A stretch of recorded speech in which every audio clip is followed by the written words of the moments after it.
Apresiasi dalam teori agama. Pendidikan Islam menggunakan sistem penghargaan sebagai bagian dalam proses pembelajaran, baik pendidikan yang formal maupun informal. Nah, hal ini karena Islam sendiri mengajarkan dari dasar utamanya yaitu Al-Quran dan juga hadis yang banyak memuat tentang sistem penghargaan dan juga hukuman. Nah, hukuman merupakan sanksi yang diberikan kepada anak atau siswa jika dia melakukan pelanggaran terhadap suatu aturan yang telah disepakati. Pemberian hukuman ini bertujuan sebagai bentuk edukasi terhadap anak ataupun peserta didik supaya mencapai titik kesadaran dan bersikap bertanggung jawab atas segala apa yang telah dia perbuat. Di sisi lain, Islam juga mengajarkan kita untuk memberikan apresiasi. Bahkan Allah telah berfirman dalam Quran surat Al-Zalzalah bahwa barang siapa yang melakukan kebaikan seberat zarah pun, niscaya dia akan melihat balasannya. Dan barang siapa yang melakukan kejahatan seberat zarah pun, niscaya dia akan melihat balasannya juga. Nah, hal ini berarti Allah pun telah menerapkan sistem penghargaan dan hukuman kepada semua makhluknya. Kemudian kecerdasan dalam perspektif Islam. Kecerdasan merupakan salah satu anugerah yang diberikan oleh Allah Subhanahu wa taala kepada manusia. Tidak diberikan kepada hewan, tumbuhan maupun makhluk yang lain. Nah, selain menganugerahi kecerdasan, Allah juga menganugerahi manusia dengan 3 modal dalam bekerja, yaitu modal material atau fisik, modal sosial, dan juga modal spiritual. Modal fisik berupa keterampilan atau pengetahuan, modal sosial yaitu kebersamaan serta ketertarikan emosi, dan kemudian modal spiritual yaitu kemampuan mengenal diri sebagai hamba Tuhan.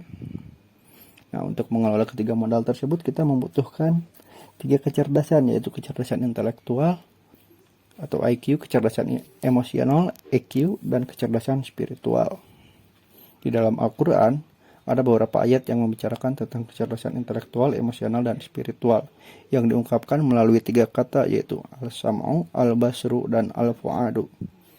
Al-sam'u yaitu mendengar, yang diidentikan dengan kecerdasan emosional. Kemudian al-basru diidentikan dengan atau melihat, diidentikan dengan kecerdasan intelektual atau IQ, dan al-fu'adu merupakan penyeimbang atau pelengkap dari kedua kecerdasan yang tadi, yaitu kecerdasan spiritual. Nah, di dalam Al-Quran, kecerdasan intelektual dan kecerdasan emosional itu digunakan untuk memperkuat kecerdasan spiritual. Di sisi lain, kecerdasan spiritual berfungsi untuk mengendalikan 2 kecerdasan yang lain, sehingga tidak mungkin spiritualnya cerdas, intelektual dan emosinya tidak cerdas. Tidak mungkin pula spiritualnya cerdas tetapi intelektualnya tidak cerdas dan emosinya tidak terkendali. Sedangkan orang yang kecerdasan intelektual dan emosinya tinggi tetapi spiritualnya rendah, itu juga akan sia-sia. Dinilai baik memang untuk kepentingan dunia menurut umumnya kepada manusia, tetapi tidak baik kesempurnaannya untuk akhlak dan pengabdian dirinya sebagai hamba Allah. Nah, dalam Al-Quran sendiri dijelaskan bahwa apabila seseorang yang memiliki kecerdasan intelektual, emosional, dan spiritualnya rendah, diibaratkan sebagai binatang.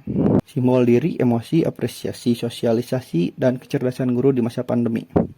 Guru adalah faktor penentu bagi keberhasilan pendidikan di sekolah, karena guru merupakan pusat serta sumber kegiatan belajar mengajar. Guru mestinya sudah memahami bahwa secara fitrah sebenarnya tidak ada anak yang terlahir sebagai bodoh ya. Hanya saja lingkungannya yang gagal untuk mengkondisikan anak tersebut agar berkembang secara optimal. Kecuali memang mohon maaf ya, apabila dia memang mengalami kelainan genetik atau mengalami kecelakaan yang mengakibatkan cedera pada otaknya.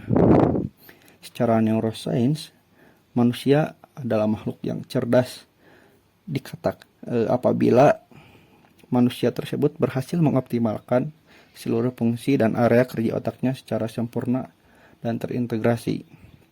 Nah, dengan demikian, guru harus sebisa mungkin membuat strategi agar anak tersebut dapat mengembangkan aspek kognitif, afektif sosial, maupun psikomotorik dan reflektifnya.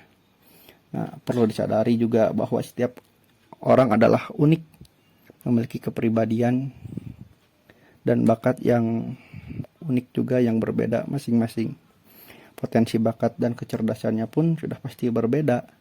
Maka dari itu seorang pakar mengemukakan sebuah teori, yaitu teori multiple intelligence, sebagai reaksi perlawanan terhadap konsep pengukuran kecerdasan menggunakan IQ atau kecerdasan intelektual. Menurutnya, mengukur kecerdasan seseorang dengan IQ bukan lagi tidak akurat, namun menjadi sangat tidak manusiawi. Mengukur IQ itu hanya mengukur aspek logika, matematik, linguistik, dan visual spasial saja. Nah, sementara perkembangan setiap orang berbeda-beda dan masing-masing memiliki kelebihan dan kekurangannya. Nah, tetapi hal yang terpenting adalah mengembangkan potensi seseorang dengan mengetahui potensi bakat dan karakternya. Kemudian, tugas profesi guru di masa pandemi sangatlah berat, bukan saja harus memiliki jumlah kompetensi akademis, melainkan juga ia harus memiliki kematangan dan ketegaran kepribadian.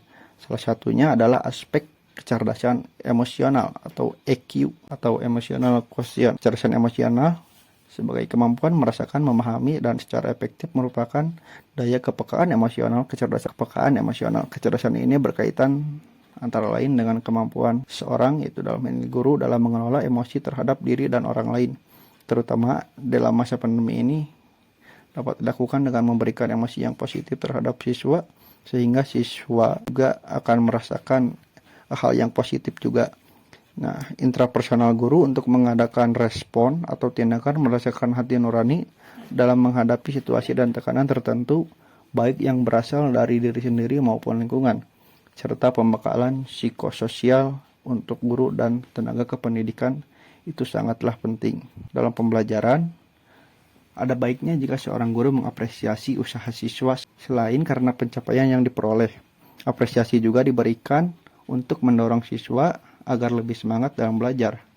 Namun kebanyakan guru berpikir tidak perlu untuk memberikan apresiasi kepada siswa karena menganggap pencapaian tersebut wajar. Padahal apresiasi yang diberikan guru kepada murid merupakan suatu hal yang sangat membahagiakan bagi siswa atau murid itu sendiri. Pada masa pandemi ini, kebanyakan siswa merasa jenuh dengan cara pembelajaran jarak jauh, secara virtual ataupun secara daring. Nah, saat inilah guru harus memberikan apresiasi kepada siswa agar mereka dapat tetap semangat dalam mengikuti pembelajaran. Apresiasi yang diberikan tidak perlu berupa barang atau secara fisik atau hadiah.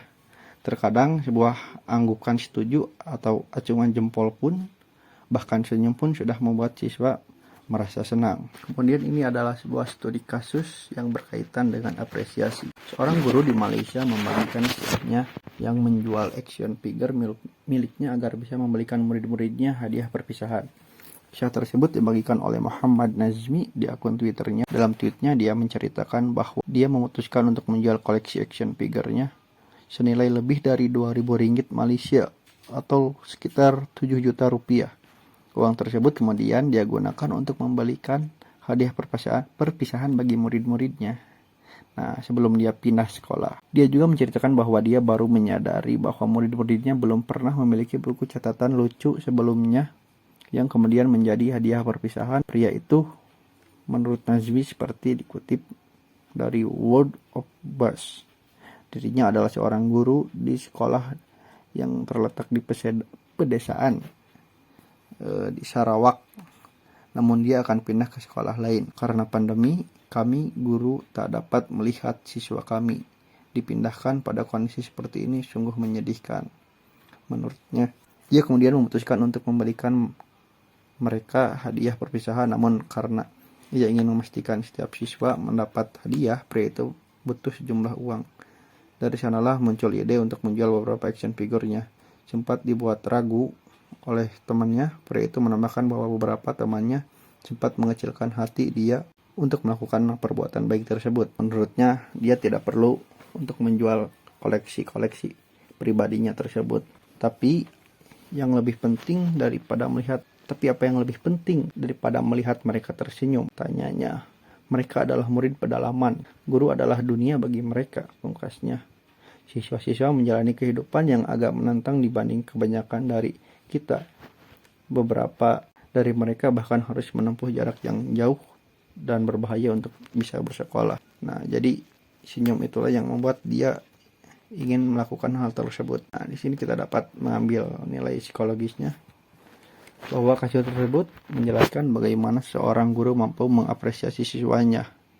Meskipun sebenarnya ya seperti yang diucapkan tadi sebelumnya, kita apresiasi itu tidak perlu berupa barang, tetapi acungan jempol, senyum pun bahkan itu telah membuat siswa menjadi senang. Tetapi kalau memang kita bisa memberikan sesuatu yang berupa fisik atau material pun, ya itu juga baik, tetapi tidak terlalu baik apabila dipaksakan.